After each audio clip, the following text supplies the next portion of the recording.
Hi everyone, and welcome back to our third webinar of the Sonder Youth Services webinar program. Today we're having a chat about responding to eating disorders in adolescents, and I'm joined here by Tracey Wade. Thank you so much for joining us, Tracey. Thank you for inviting me. So first up, I'd just like to do an acknowledgement to country. So Sonder acknowledges the Aboriginal and Torres Strait Islander peoples as the first peoples of Australia. And we recognise the cultural, spiritual, physical and emotional connection to their land and pay respect to elders past, present and emerging. So for those that have joined us today, I'm not sure if this is your first time or if you've managed to come along to some of our other sessions that are happening in this series, but we just like to remind everyone why we've been doing them and the reason behind the webinar series. So Sonder is one of the largest providers of youth mental health services in the Adelaide metropolitan region, and we like to acknowledge our funding bodies, particularly the Adelaide Primary Health Network, enabling us to provide these services. So the webinars are intended to build knowledge sharing and interagency connectedness with the youth mental health service sector in South Australia, and so we really hope that you get something out of these sessions and that you engage in some of the upcoming sessions that we have scheduled. Just some housekeeping for those that haven't used Demio before. We just encourage everyone to mute microphones and have your videos switched off. And if you want to have something to say or want to ask a question, we really encourage you to use the chat panel. So you should have a chat panel on the right-hand side of your screen. So just type a comment in the bottom and post it. And Tracey can take some questions at the end if we have time. But I'd like to introduce Professor Tracey Wade. So Professor Tracey Wade is a distinguished professor that has worked as a clinician and a researcher in eating disorders for over 30 years. She's been elected Fellow of the Academy of Social Sciences in Australia, an inaugural Honorary Fellow of the Australian Association for Cognitive and Behavioural Therapy, a Fellow of the APS, and was the recipient of the Australian and New Zealand Academy of Eating Disorders Distinguished Achievement Award. And in 2020, she was the recipient of the Academy of Eating Disorders Outstanding Clinician Award. She's the director of Arama Institute for Mental Health and Wellbeing, the Blackbird Initiative, and the Flinders University Services for Eating Disorders. She's co-written 3 books and has over 240 publications in peer-reviewed journals. We're very proud to have Professor Tracey Wade as a member of the Sonder Board of Directors as well. So thank you so much for joining us, Tracey. It's great to have you here. Thank you very much. I will switch our slides over and let you take over from here. Okay. So I'm talking about responding to eating disorders in adolescents today. And as you've heard, feel free to put the questions on chat. We'll see if we've got time to answer them at the end. I'm going to talk about 4 different things today. I'm going to give you a very brief background to eating disorders, what I'm calling Eating Disorders 101. And I'll talk about how to recognise symptoms and signs of eating disorders among youth, particularly when there is ambivalence in terms of them disclosing about eating. We'll talk a little bit about how to screen for eating disorders, and we'll talk about interventions. I'll be talking more about important principles than actual interventions. So I should also say, acknowledge that the pictures that you see throughout the slides are drawn by one of the people that are involved in the statewide eating disorder services who was being treated for anorexia nervosa. So you can get a bit of a perspective of how she sees the anorexia nervosa in her life. And this is sort of my placeholder, the break the glass slide, that about it's time to learn to fly and to break out of the safe but very confined space. So if we're looking at definitions of an eating disorder, we've got a definite disturbance of eating habits or weight control behaviour, and it's resulting from attempts to control weight, shape or eating. The disturbance does result in clinically significant impairment of physical health and or psychosocial functioning, and the behavioural disturbance isn't secondary to any medical disorder or any other psychiatric condition. So the sorts of things that you will see are rigid dietary rules, which can lead either to low weight or binge eating, or both. You see compensatory behaviours that are used to address the perceived transgressions of the rules that people have for their eating, things like vomiting, laxatives, diuretics, different medications. Look out for underuse of insulin, where there's type 1 diabetes, particularly in young adolescent females. And there's also fasting, which we talk about as not eating for more than for 8 waking hours, or excessive driven exercise, or about managing weight or eating. There's also this cognitive feature, the over-evaluation of control over either or and weight, shape, or eating. So in other words, what that means is that people judge their self-worth in terms of their ability to control their eating, their weight, or their shape. And so it becomes a really important marker, am I okay as a person? So this is why it becomes so entrenched and so important to people. I'm not going to talk about the different eating disorders because I guess we're a little bit less interested in diagnosis now. I think this more general description is useful, but I am going to just talk about prevalence in terms of disorders. And this is from Australian work. It was with young females, and we followed them through from ages about 12 to 19. And this just gives you a sense of the prevalence. I guess if you just go cut to the chase and go to the orange bit, over the time that we followed them up, and we followed them up 3 times over 3 years, we found that 10% of that group had or had an eating disorder. You can see there's anorexia nervosa, bulimia nervosa, binge eating disorder. They are diagnostic eating disorders. There's also this category, OSFED, or other specified feeding and eating disorders, where they don't quite meet criteria. But the important thing is we know that the impairment for OSFED is exactly the same as having a full-blown eating disorder. So that's why it doesn't make sense to get too caught up in diagnoses. They are obviously important for understanding perhaps greater medical risk, but not for thinking that the impairment differs. Now, remembering that this was a sample up to age 18, what we know is between the ages of 18 and 25, the prevalence of eating disorders will continue to increase and escalate, and we will see a greater emergence of binge and purge behaviours over that time. So that 10%, would be higher if we had followed the group for longer. Okay, how do we recognise eating disorders? So first of all, it's important to recognise that there is a record of poor detection of eating disorders, particularly in primary care settings. We'll talk a bit about clues and this ambivalence that attends the eating disorder. So we know that less than 1/3 of people with bulimia nervosa are detected by healthcare professionals, and that mental health conditions are less likely to be correctly diagnosed when they're accompanied by comorbid somatic or physical medical type symptoms. And of course, eating disorders are always attended by medical symptoms. Gastrointestinal discomfort is a particularly strong one, and particularly GPs can spend a lot of time investigating these other alternative explanations rather than particularly heading straight to an eating disorder. This figure, I think, is useful just in terms of what type of people might raise your suspicion. This is specific to anorexia nervosa, and we know the traits that predispose to anorexia include anxiety. Low novelty seeking is another form of anxiety. They're not good at unpredictability, low tolerance of uncertainty, and often high levels of perfectionism, quite achievement-oriented, and very harm avoidant. Again, that picture of anxiety.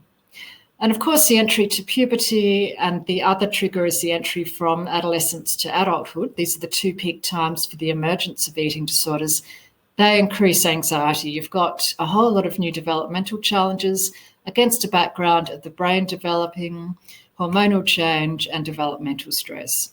And so this is where people, particularly in the context of COVID, eating disorders have increased. And I think particularly that issue between the information people get about obesity and the use of social media about weight loss and exercise has really not helped. But people head towards weight loss as a solution to dampen down the emotion, to control feelings, to distract themselves from issues, to just focus on one thing. And from weight loss, of course, leads to neurobiological changes, which are quite marked, and that leads to greater denial, more rigid thinking, more anxiety, more depression, more obsessionality, which leads to more dieting, more rigid dieting. So you can see the vicious cycle that gets set up there. And we'll talk a bit later about the first step in any approach with eating is actually to correct the nutrition, to reduce the dieting, because that impacts so much on the brain and on neurobiology. It's actually very difficult to do psychotherapy until the person is got some more adequate nutrition happening. The other clues that you could be looking for, as I said, people often present with somatic symptoms, which could be real. I'm not saying they're not.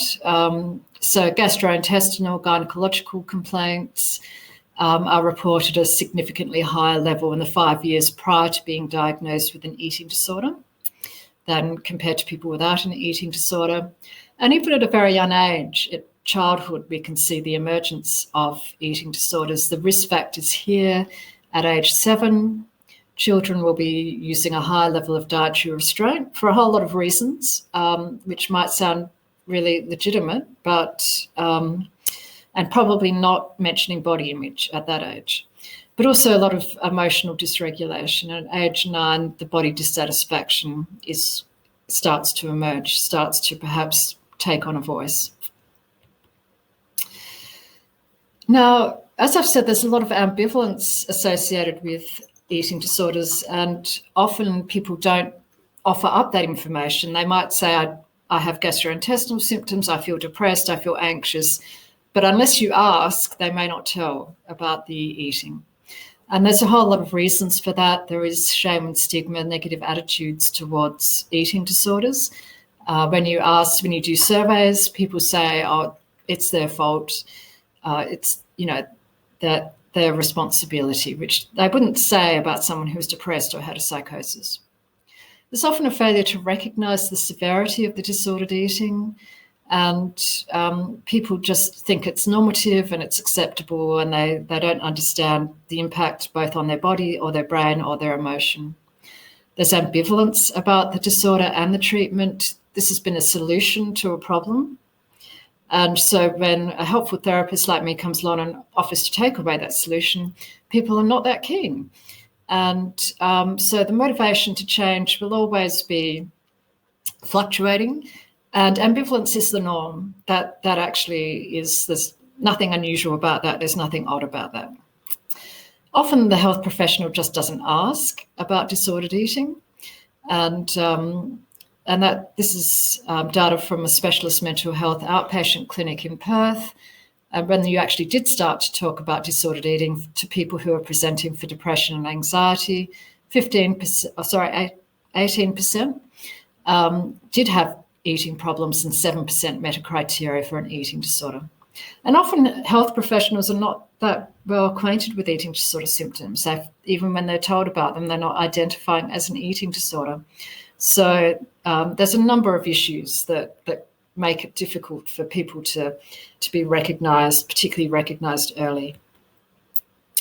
And particularly, again, anorexia nervosa or any eating disorder where people feel that they're starting to lose weight, it's been described as egosymptotic because the symptoms are congruent with values of self-control, mastery, and perfectionism. And we all love that in the Western world. We think that's admirable. So a lot of patients might respond negatively to suggestions that they're ill, or express ambivalence about symptoms, deny the seriousness of risk. And that's again, just part of the environment. This has been the case for many years. This is a quote from Lesage, who was a French physician in 1873. Not only does she not sigh for recovery, but she is not ill-pleased with her condition.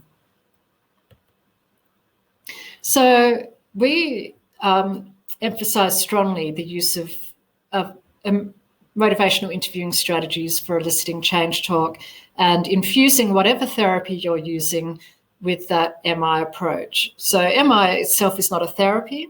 It's just a way of asking questions and managing ambivalence such that in the room you don't become overwhelmed by all the reasons why a person can't change. It's often used, for example, in diabetes. This should be the norm for the way you structure your conversations with people. You can ask evocative questions when they say, oh, it's everyone else's problem, I'm not worried.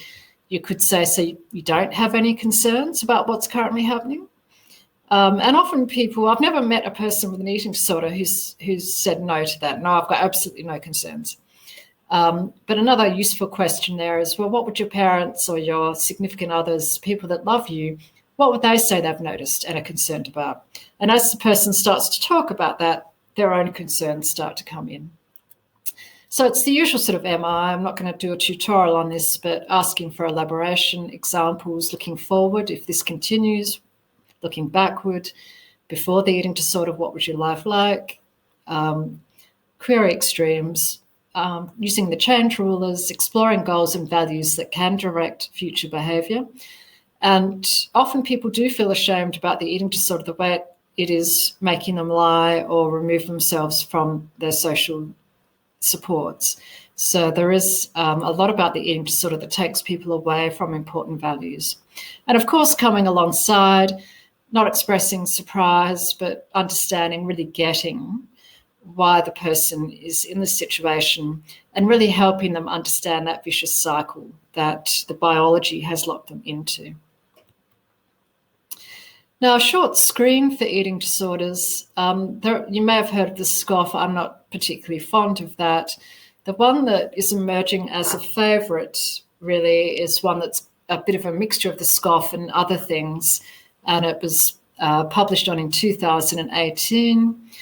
I think the SCOFF, it's a little bit confrontational. This one's a little bit, I think GPs actually prefer this one.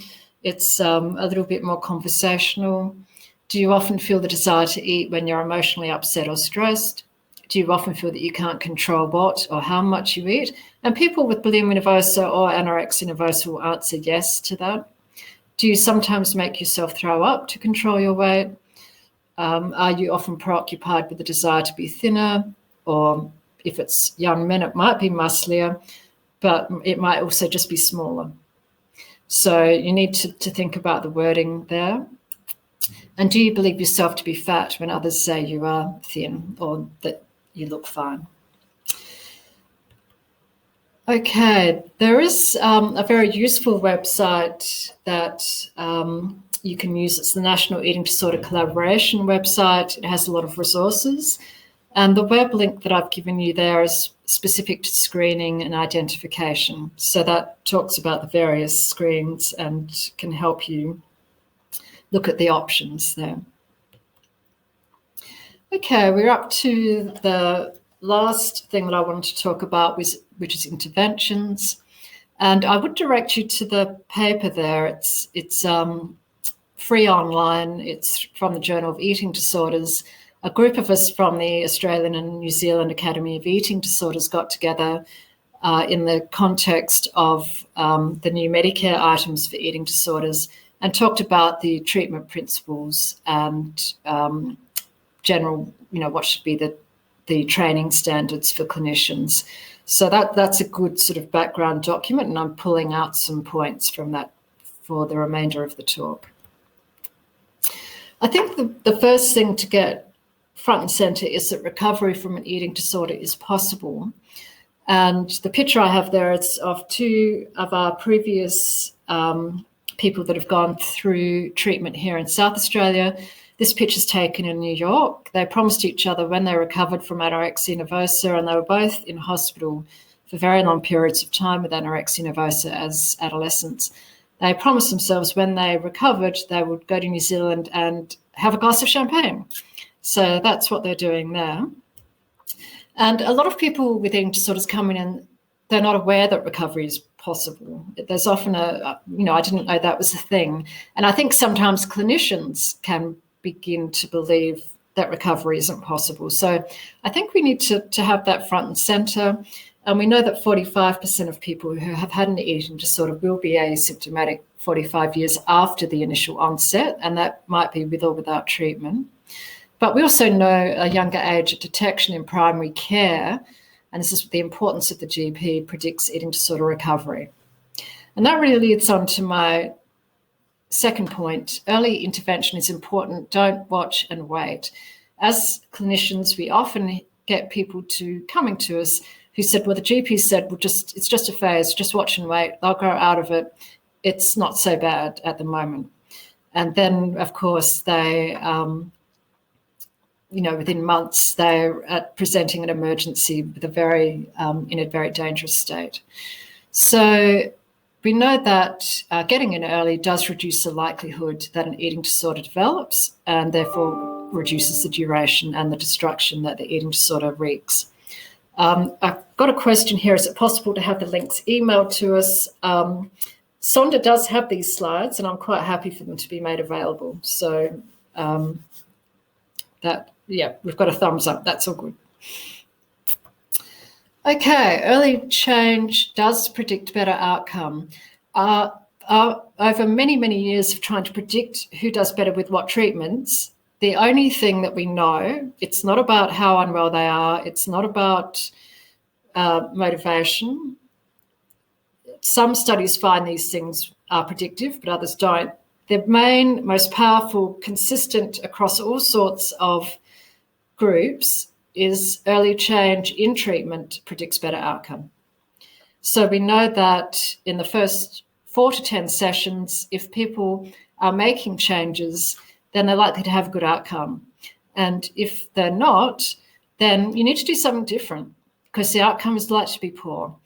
And so that might be that you go with more intensive. It might mean that you go with more specialist.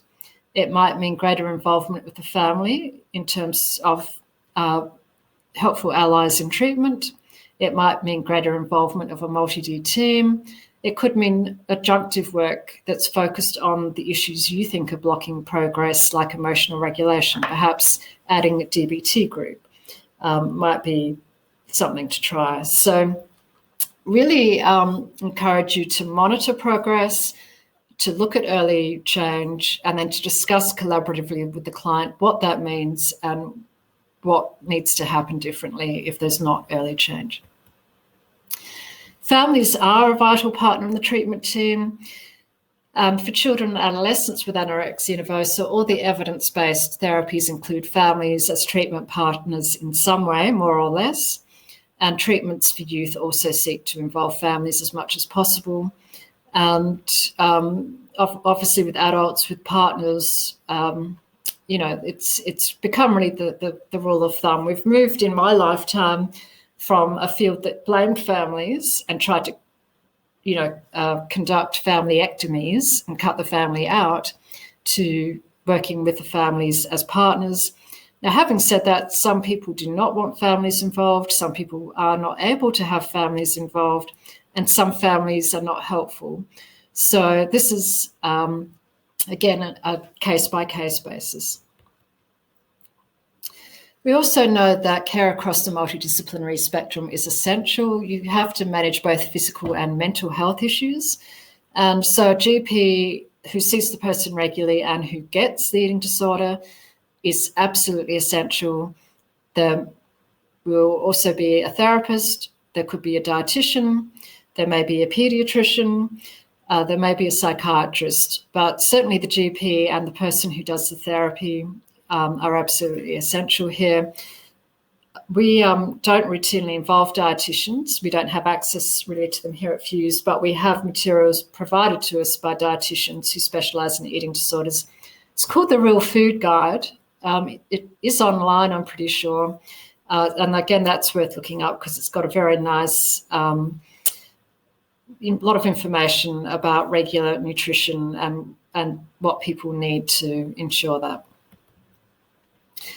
As I've been saying, nutrition is key, and the disturbance to nutrition perpetuates the disorder. So all treatments that are evidence-based recognise the importance of early nutritional stabilisation, and then the person can start to get the most out of the psychotherapy. This is just, I guess, a call out to say that psychoeducation is actually really important and powerful. And this is based on a study that we did. We gave them a handout from the CCR, which is the Centre for Clinical Interventions, another very useful website to get onto. They've got lots of lovely psychoeducational handouts for eating disorders. And this one just talked about how eating disorders genetics can predispose us, but environment's important. Eating disorders affect the brain, and that if you eat regularly, you can actually rewire your brain and recovery is possible. And so we just gave that handout to people who had disordered eating. They met criteria for disordered eating, and we followed them up after a week. And I know this graph is probably a bit busy, but if you just look at the yellow line under the global eating psychopathology and the body image acceptance, the yellow line is the difference between the control group and our psycho-ed group. The blue line and the red line are imagery rescripting interventions, which we thought were going to be fantastic. We thought the psycho-ed was going to be nothing. But you can see there the psycho-ed, it actually promotes even a little bit more change than our imagery rescripting for both disordered eating and body image acceptance. So the take-home message on that one is, please do use psychoeducation. Work collaboratively with your client to help them understand it. Now, in terms of effective interventions, we know that inpatient treatment may be necessary to save lives, but it's insufficient for recovery. And we know that usually we're looking at 10 to 40 sessions of evidence-based outpatient treatment to help people recover. And certainly just giving people nutritional counselling and medication alone is not effective. I've given you a range of what we call guided self-help books. These are books about how to recover from eating disorders, and we have used them in therapy with the therapist working through the chapters with the person. These will get you a long way in terms of improving presentation. So I would recommend them to you, particularly if you don't feel you have much background in eating disorders. There's also the helpful websites, and I've talked about a couple of those, and I think I've added in a few others. And that is me done with 1 minute left. Does anyone have any questions for Tracey while we're still here? I haven't seen any pop up specifically in the chat. No? It was really interesting to me to hear about psychoeducation, how impactful that can be. Often we're seeing community engagement within my role. We do, I guess, a lot of that education side of things. So it's great to hear that that does have an impact and it does can support people. Well, if we don't have any questions, I just want to thank you so much for your time, Tracey. It was great and perfectly timed with the presentation. It's always great to expand our knowledge specifically around eating disorders, and to hear from you as such an expert in the field and has such a wealth of knowledge. I'll be sure to send out slides for everyone that you've given us that permission, so that everyone can have access to the great resources that you've been able to share with us. But otherwise, thank you so much for your time and joining us. Thank you very much.